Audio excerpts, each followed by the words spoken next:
後來講，這位中國配偶徐春英一度予民眾黨列為不分區的名單。這回平面媒體更加來指出，講檢調發現徐春英捌甲中國的官員傳送到立委李正秀個人的資料，而且討論到接班的問題。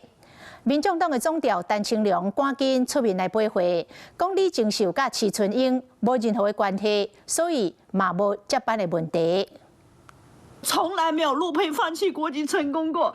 半暝開直播，哪講哪靠有身份證嘅民眾黨主委李正秀，即馬又閣被牽涉到伊嘅前輩，捌爭取本區立委嘅中配徐春英嘅改選嘅相關嘅案件。因為照平面媒體咧報，2024年3月18，徐春英就捌將民眾黨立委李正秀嘅個人資料傳予上海市統促會副主任孫憲。11月時，孫憲捌問講，李正秀接班應該是無問題啦吼。去年8月，孫憲又閣進一步提出建議，若是民眾黨想要將中配事件閣加舞較大的話，不管李正秀敢會當就任，動作一定要做。民眾黨就是派了有任務的中國籍配偶來搗亂台灣的民主。徐春英未遂，卻進來了一個李珍秀。李珍秀，你不要侮辱這些在台灣的新住民跟中國籍的配偶。你已經離婚，你不配代表他們。李珍秀跟徐春英沒有任何的一個關係，也沒有所謂任何什麼接班的問題，重視陸配的權益而安排我們李珍秀。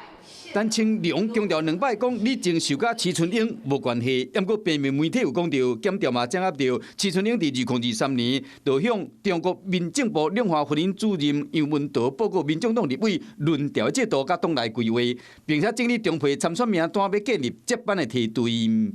中國大量的利用兩岸的通婚來促進兩岸的統一，民眾黨是不是也不折不扣的成了中國介入台灣民主的幫兇或是主謀呢？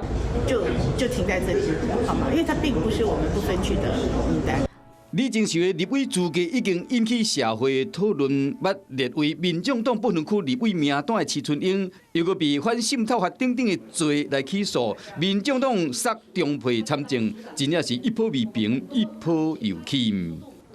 Hello， 我是林仙怡，想要搶先掌握最及時的新聞資訊嗎？趕快訂閱、按讚、開啟小鈴鐺，鎖定華視新聞 YouTube 頻道。